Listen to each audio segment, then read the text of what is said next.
지난 시간 우리는 바울이 성난 군중 앞에서 자신의 이야기를 증언하는 것을 지켜보았습니다. 그는 그 자리에서 어떤 이론이나 철학을 전개하고 있는 것이 아니었습니다. 그는 그가 경험한 한 만남에 대해서 말하고 있었습니다. 그 만남은 그의 삶을 뒤바꾼 만남이었습니다. 그 만남 이후에 마치 BC와 AD가 구분되듯이 그의 삶은 나뉘게 되었습니다.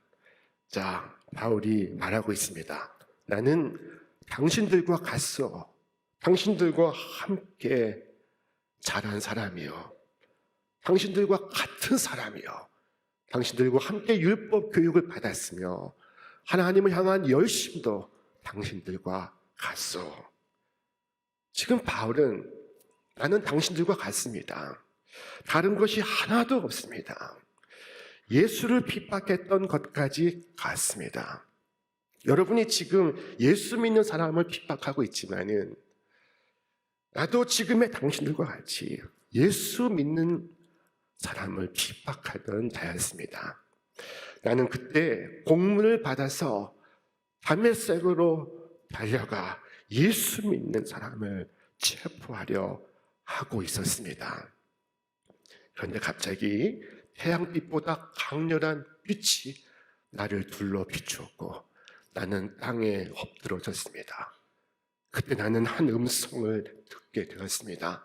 사울아, 사울아, 어찌하여 네가 나를 핍박하느냐?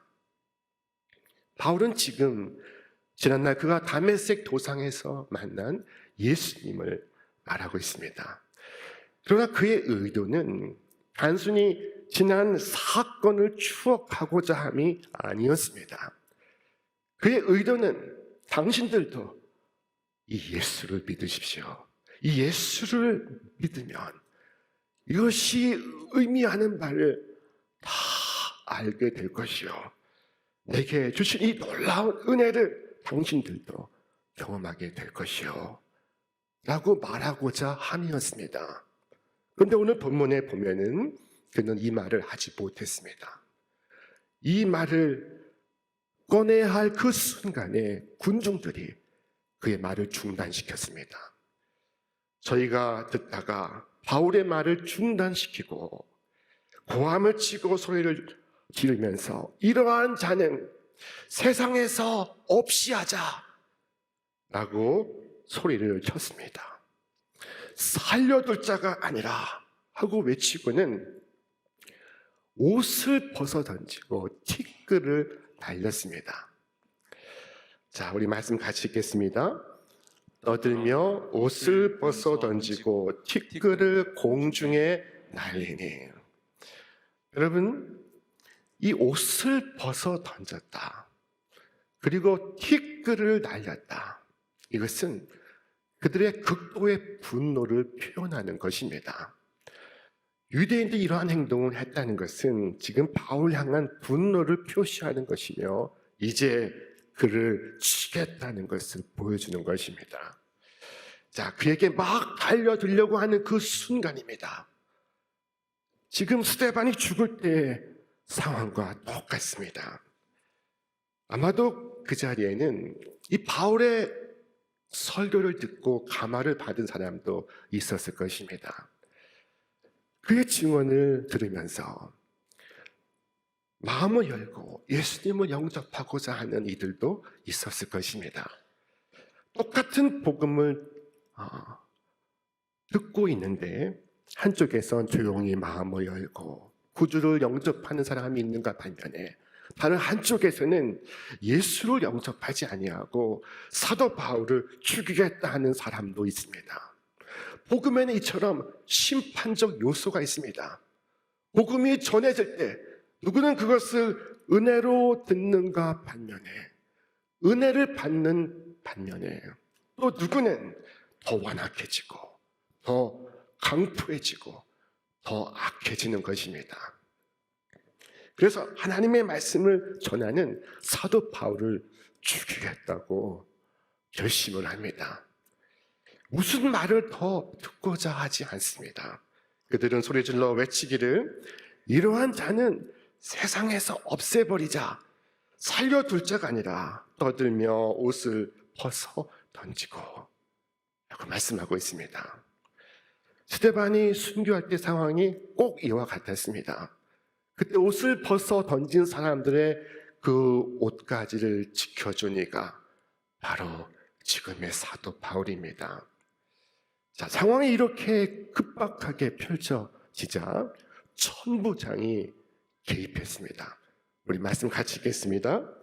천부장이 바울을 영내로 데려가라 명하고 그들이 무슨 일로 그에 대하여 떠드는지 알고자 하여 채찍질하며 신문하라 한데 가죽줄로 바울을 매니.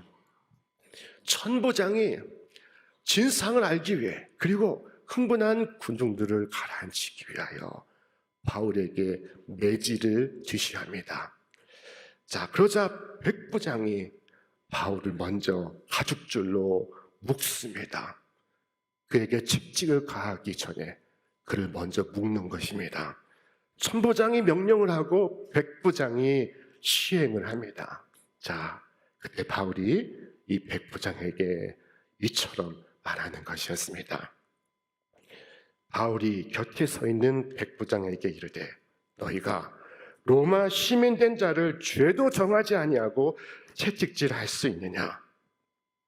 바울이 지금 자신이 로마 시민권자임을 최초로 밝히고 있습니다.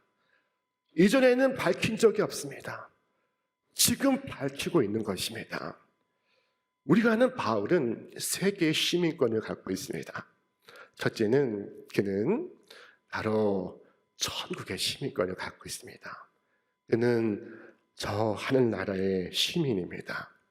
둘째로 그는 길리기아의 중심 도시였던 다소의 시민이었습니다. 그는 그곳에서 출생했습니다. 그의 부모들은 그곳에서 살고 있습니다. 셋째로 그는 로마의 시민이었습니다. 그는 태어나면서부터 로마의 시민권을 획득하고 있었습니다. 자, 당시 로마 시민권은 큰 특권이었지만 바울은 이것을 내세우는 것을 그렇게 좋아하지 않았습니다. 그러나 이제 그가 로마 시민이라는 것을 밝히는 그 순간 천부장과 백부장에게 큰 경종이 울리고 있었습니다. 천부장이 와서 바울에게 말하되 네가 로마 시민이냐? 내게 말하라. 이르되 그러하다. 지금 천부장은 바울이 로마 시민권자라는 것을 상상도 못했습니다. 천부장은 놀라면서 한 번 더 확인 질문을 합니다. 우리 함께 읽겠습니다. 천부장이 대답하되 나는 돈을 많이 들여 이 시민권을 얻었노라. 바울이 이르되 나는 나면서부터라 하니. 그러니까 바울은 그 부모 때부터 이미 로마의 시민권자였던 것입니다. 학자들에 의하면은 할아버지 때부터 길리기아 다소에서 로마의 시민권자였던 것으로 추정하고 있습니다. 당시 로마의 시민권을 가진 자에게는 특권들이 있었습니다. 엄청난 특권이 있었습니다. 그 중에 하나는 황제로부터 직접 심판을 받을 수 있는 권한이었습니다. 황제에게 재판을 시청하게 되면 황제가 심판을 해줍니다. 조금 후에 바울이 이 권한을 사용하게 되는데 당시 로마법에는 이와 같은 조항이 있었습니다. 만일 어떤 사람이 자신이 로마의 시민권자임을 밝히고 그리고 자신이 황제에게서 재판을 받겠다고 신청을 하면 죄가 확정될 때까지 그를 묶을 수가 없었습니다. 그런데 지금 묶었지요. 가죽줄로 백부장이 묶었다고 했습니다. 자, 이 자체가 로마법 위반입니다. 그래서 백부장과 천부장은 두려웠습니다. 우리 말씀 읽겠습니다. 신문하려는 사람들이 곧 그에게서 물러가고 천부장도 그가 로마 시민인 줄 알고 또 그 결박한 것 때문에 두려워하니라. 그런데 바울은 전도를 하면서 이 로마의 시민권 사용을 극히 제한적으로 하고 있습니다. 바울은 세상적인 특권을 기반으로 하지 않고 하나님을 철저히 의지하는 사역을 해왔습니다. 바울의 이러한 모습이 우리에게 교훈이 될 수 있기를 바랍니다. 진정한 힘은 자신을 온전히 주님께 내어드리고 그리고 주님의 힘으로 일어섭니다. 여러분, 나의 능력이 아니라 하나님의 능력으로 살아가시는 여러분과 제가 되시기를 주님의 이름으로 축원합니다. 바울은 쓰러져도 일어났고 쓰러져도 일어났고 또 쓰러져도 일어났습니다. 그 힘이 어디에서 오는 것입니까? 로마 시민권에서 오는 것입니까? 하나님으로부터 오는 것입니까? 천부장은 많은 돈을 써서 신분을 얻었습니다. 그러나 그 신분을 의지하다가 지금 깊은 두려움에 빠지게 되었습니다. 낭패를 겪고 있습니다. 하지만 바울은 그 신분이 아닌 하나님이 주시는 힘으로 일하고 있었습니다. 그 힘은 그를 만나시고 그를 부르시고 그를 보내시는 구주 예수 그리스도께부터 임하고 있었습니다. 주님께서 순간순간마다 그에게 힘을 주시고 있었습니다. 바울을 무너뜨리는 힘은 점점 더 강해졌지만 그러나 그를 세우신 힘은 더욱더 강력해져 갔습니다. 그러므로 바울은 고백했습니다. 우리 함께 읽겠습니다. 그러므로 내가 그리스도를 위하여 약한 것들과 능욕과 궁핍과 박해와 곤고를 기뻐하노니 이는 내가 약한 그때에 강함이라.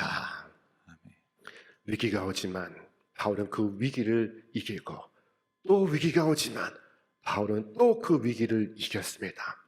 그리고 그 위기를 통하여 오히려 그의 구주를 전할 기회를 얻었습니다. 위기를 통해서 그가 만난 예수님을 증언하고 있었습니다. 여러분, 오늘 예배 가운데 이처럼 나를 부르시고 나를 세우시고 나를 보내시는 하나님으로부터 힘을 얻으시기를 축원합니다. 그리고 힘있게 세상을 향해 나아가시기를 바랍니다. 오늘 본문 속에서 이 군중은 바울을 없애버림으로 문제를 해결하고자 했습니다. 다시 말하면 더 큰 죄를 지어서 지금의 작은 문제를 해결하고자 하는 것입니다. 사람이 죄를 지어서 하나님의 의를 이룰 수가 없습니다. 사람을 죽이면서 하나님의 뜻을 성취할 수가 없습니다. 결국 공의를 짓밟고 하나님의 뜻을 거역하는 엄청난 죄를 범하게 될 것입니다. 자, 그런데 오늘 이 군중들의 모습을 보니 누구의 모습이 떠오르지 않습니까? 누구의 모습과 닮아 있지 않습니까? 바로 지난날 사울의 모습이 아닙니까? 사울이 꼭 그러지 않았습니까? 자, 그리고 그 모습은 바로 우리 자신의 모습이 아닙니까? 성경은 말씀하기를 그때 너희는 그 가운데서 행하여 이 세상 풍조를 따르고 공중의 권세 잡은 자를 따랐으니 곧 지금 불순종의 아들들 가운데서 역사하는 형이라. 그때 우리는 타락하고 비참하고 가난하고 눈멀고 벌거벗었습니다. 그럼에도 회개는 우리보다 더 큰 죄를 지은 자들이 해야 한다고 생각했습니다. 우리는 스스로를 높이며 그리스도를 멸시했습니다. 우리 자신만을 생각하며 구주를 생각지 않았습니다. 그런 우리가 주님을 만날 수 있었던 것은 우리의 뜻이 아니었습니다. 그것은 전적인 하나님의 은혜였던 것입니다. 만약 하나님께서 우리를 오래 참지 않으셨다면, 그래서 우리가 회심하기 전에 병이라도 나서 죽었다면, 회심하지 않은 상태에서 그때 그 사고에서 구조받지 않고 죽었다면, 그래서 잠시 하나님께서 죽은 자를 내 앞에서 내어다가 장사하라 말씀하실 때, 내게서 떠나가라 하시는 말씀이 떨어질 때, 그때 죽은 자들의 영혼이 꺼지지 않는 불 속으로 내려갈 때, 그때 어떻게 되겠습니까? 자, 오늘 바울이 끝내지 못한 말, 그러나 그가 하고 싶었던 말은 바로 이것이라고 믿습니다. 우리 함께 말씀 읽겠습니다. 긍휼이 풍성하신 하나님이 우리를 사랑하신 그 큰 사랑을 인하여 허물로 죽은 우리를 그리스도와 함께 살리셨고, 너희는 은혜로 구원을 받은 것이라. 너희는 그 은혜에 의하여 믿음으로 말미암아 구원을 받았으니 이것은 너희에게서 난 것이 아니요 하나님의 선물이다. 행위에서 난 것이 아니니 이는 누구든지 자랑하지 못하게 함이라. 아멘. 성경은 하나님께서 우리를 불쌍히 여기셨다거나 동정하셨다고 말씀하지 않고 있습니다. 하나님께서 그의 큰 사랑으로 사랑하셨다고 말씀하고 있습니다. 나를 측은히 여기시고 나를 동정하셨어도 나는 충분히 이해할 것입니다. 그러나 나를 사랑하신 그 큰 사랑에 대해서 나는 이해할 수 없습니다. 여러분, 사랑의 의미를 한번 생각해 보십시오. 사랑은 이 세상에서 가장 아름다운 것입니다. 가장 고귀하고 거룩한 것입니다. 어머니의 사랑, 아버지의 그 사랑, 아내의 사랑, 남편의 사랑. 그러나 그 모든 아름답고 고귀한 사랑은 하나님의 그 크신 사랑의 그림자에 불과할 뿐입니다. 그 사랑을 표현할 수 없어서, 형용할 수 없어서 그 크신 사랑이라고 오늘 성경은 말씀하고 있습니다. 여러분, 그러나 하나님의 그 사랑이 아무리 크고 아무리 넓어도 우리가 그 사랑에 대한 마음의 문을 닫으면 아무 소용이 없습니다.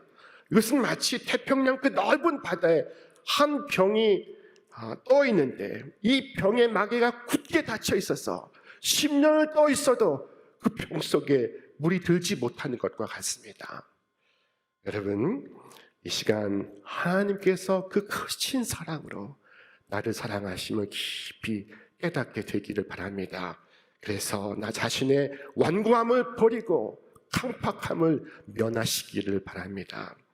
오늘 우리에게 사도 바울의 간증을 듣게 하시는 그 이유는 사도 바울에게 있었던 한 사건을 추억하자 함이 아니요, 그 사건을 통하여 우리에게 말씀하시는 바가 있기 때문입니다. 곧 우리로 하여금 예전의 모습을 알게 하시고 지금의 나를 보게 하시고 이후에 내가 살아가야 할 삶을 보여주시기 위한 것입니다. 이전에 우리는 영적인 것을 이해할 수 있는 감각이 없었습니다. 들을 귀가 없었습니다. 볼 수 있는 눈도 없었습니다. 우리는 죽어 있었습니다. 자, 그런데 허물과 죄로 죽은 우리를 그리스도와 함께 살리셨다고 말씀하고 있습니다. 여러분, 허물과 죄로부터 살리심을 얻었다면, 그렇다면 여러분은 하나님과 이제 공감을 할 수 있습니다. 죽은 자는 공감을 하지 못합니다. 그러나 산 자는 공감을 합니다. 이제 그는 하나님이 원하시는 것을 함께 원합니다. 내가 존재하는 가장 큰 목적은 하나님의 영광을 위한 것입니다. 하나님은 그의 아들을 사랑하십니다. 나도 그의 아들을 사랑합니다. 나는 하나님의 아들이 오심과 같이 그의 나라가 임하는 것을 갈망합니다. 그의 뜻이 하늘에서 이루어진 것 같이 땅에서 이루어지기를 기도합니다.